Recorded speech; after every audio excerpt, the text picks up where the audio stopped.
हवस् त दर्शकवृन्दहरू लु यहाँ चाहिँ अब यहाँ फिसिङ पनि हुँदैछ यहाँ हामी चाहिँ फिसिङ पनि गर्दैछौँ फेरि यहाँनिर जाल हालिरहेको छ एउटा चाहिँ पक्रेछ हामीले हो फेरि पक्रेला जस्तो छ है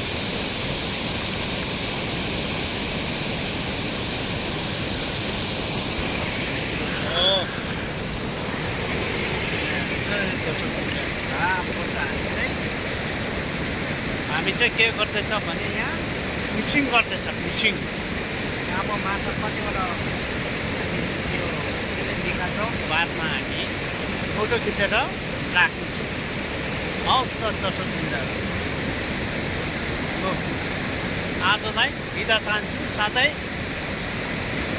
भोलि बिहानको फ्रान्स र इङ्ल्यान्डको मुकाबला चाहिँ म चाहिँ इङ्ल्यान्डपट्टि नै छु है।